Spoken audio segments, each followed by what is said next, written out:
This is your boy Shafferspeeks, man. I'm gonna jump right into this with my big question: why exactly did the Flash have to sacrifice himself to save infinite Earths? Well, as we all know, the CW shows the Flash is gonna be taking their little spin on the Crisis on Infinite Earths comic book, written and designed by Marv Wolfman, George Perez, and Jerry Ordway's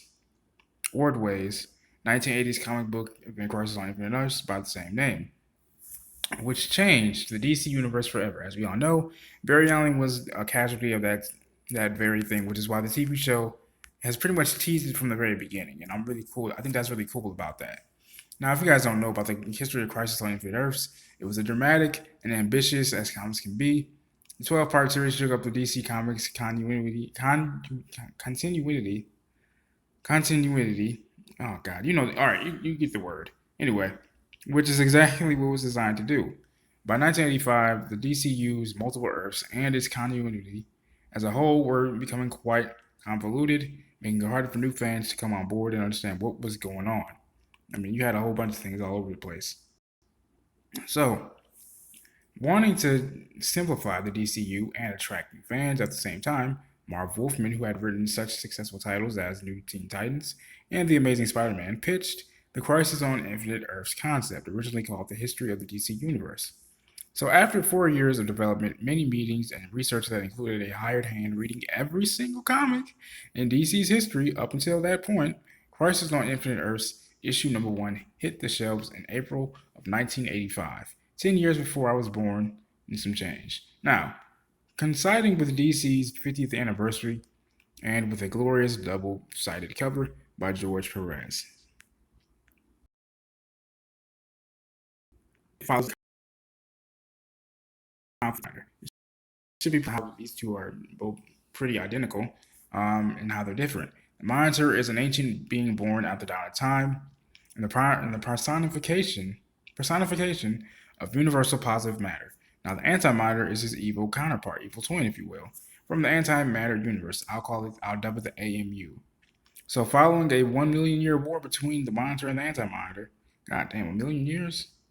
The latter decides he's going to use waves of antimatter to destroy all positive matter universes, leaving him the sole ruler of one antimatter universe. As sadistic as it is, it's very clever in my opinion. Now, due to a cosmic accident, when the Big Bang occurred, not just one universe, but many were formed, each with its own history and timeline. Now, this is where it gets really interesting, and this is what really breaks it all down. Separated only by a fragile vibrational thread. Let me read that again. These Earths are separated by only a fragile vibrational thread. Now, this made the multiple universes weaker and more vulnerable than a single consolidated universe would be, obviously. So, think of it like a rubber band being stretched to its max capacity. Think of it that way. The Monitor and the sidekick, Harbinger, go on a recruitment drive through time and space, which is why in the CW show you see him constantly popping up, you know, talking with the Flash, talking with Arrow, that whole jizz. Anyway, so they went through time and space and listening to the health of heroes to help merge the remaining 5 universes in the multiverse into one single reality that's strong enough to withstand the anti-monitor's attack. Now, I had this one question. Now, after this attack is prevented and so on, are the Earths going to go back to being, their own singular universes, or are they just going to stay consolidated? Because that's a lot of damn people, and a lot of damn populace, if you ask me. Now, and that is the basic premise for Crisis on Infinite Earths. Infinite Earths. There you go. Now, interdimensional travel is an integral. Sorry about that. I'm not trying to download anything. Sorry. Now, interdimensional travel is an integral part of the Flash mythos, obviously. The first real instance of the multiverse and DC continuity occurred in the Silver Age Flash issue number 123 in 1961, when Earth 1's Barry Allen inadvertently vibrates onto the Earth 2, home of the Golden Age Flash, Jay Garrick. Now, this led to more multiversal crossovers in the future, with the Justice League and the Golden Age Justice Society. God, that's a mouthful. Getting together regularly, and the Flash habitually popping from universe to universe and through time with the help of his cosmic treadmill. I like how the CW actually kind of does away with, they call it the speed treadmill, of course, it's practice and have Barry and Wally hone their speed, but you don't really use it for time travel. So during the crisis, Batman is fighting the Joker with an emaciated Flash appears to him and disintegrates before his eyes after giving an ominous warning, which surprises the Caped Crusader as Barry disappeared after the events of the trial of the Flash. So later in the crossover, Flash is shown in Earth 1's 30th century, where he and Iris have been living peacefully for an all too brief time.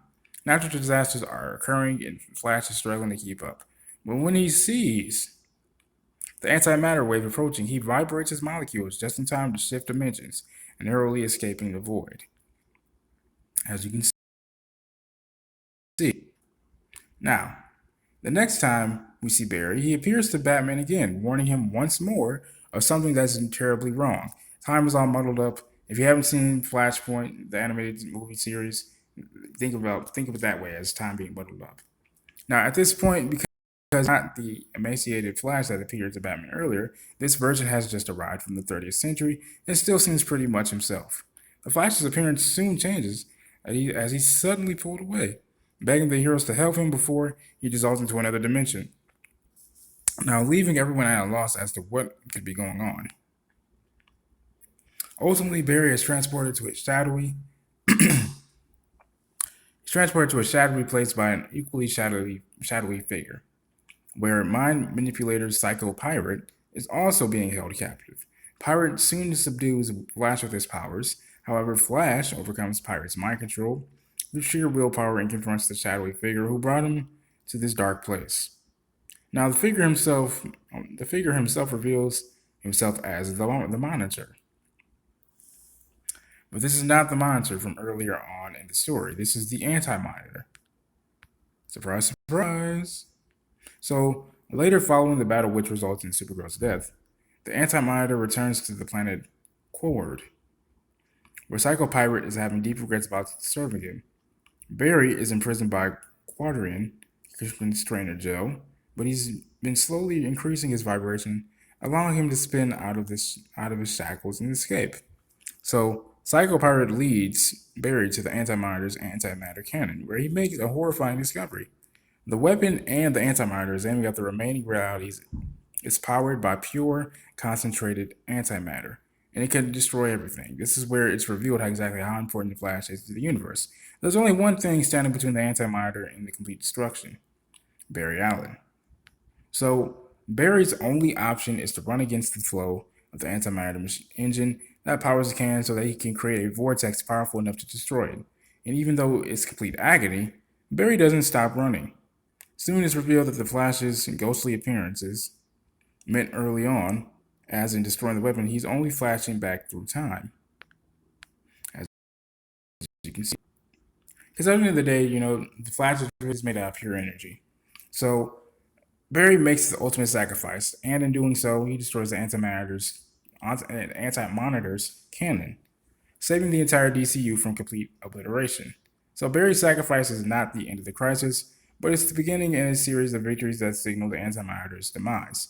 Barry was also the catalyst for the ultimate interdimensional victory, which saw all the parallel universes blend into one. Like I said, it's going to be a lot of damn people, a lot of damn population, making them more stable and powerful while also freeing them from the grip of the Anti-Monitor and his minions. So just as Barry introduced interdimensional travel to the DCU, so was he, quite fittingly, the one to take it away.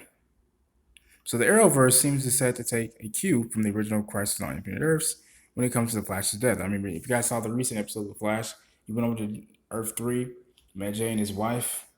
They put him on his little machine, Jay's little machine, where he can see billions of realities, and it fucked our boy's head up, man, for a few days. So anyway, Crisis on Infinite Earths when it comes to the Flash's death, though if it happens in action exactly the same way as is unknown at this time. Well, if you think about it this way, and like I said, if I go back to the current episode of The Flash, if you guys have not seen it, go see it. If you guys have, you know what I'm about to say right now. Barry sees himself running against antimatter, and he literally is obliterating himself. He couldn't do anything about it. He saw the love of his life get killed by the antimatter. He saw his friends get killed by the antimatter. So he had to sacrifice himself. So anyway, if faced with a similar choice, there can only be one outcome for the heroic Barry Allen. And even the monitor said, look, there's no other way you can do this. Now, Iris tried to tell Barry, look, there's another way. So Barry thinks he can go a day after he dies, see how it is. But the antimatter stops him and it just fucks up his leg. So anyway, although he was absent for quite a while, Barry did eventually return in the comics. The show might just be looking to expedite the process if it wants the Flash to keep focusing on Barry Allen. Thanks for watching. I love you guys. Peace and love.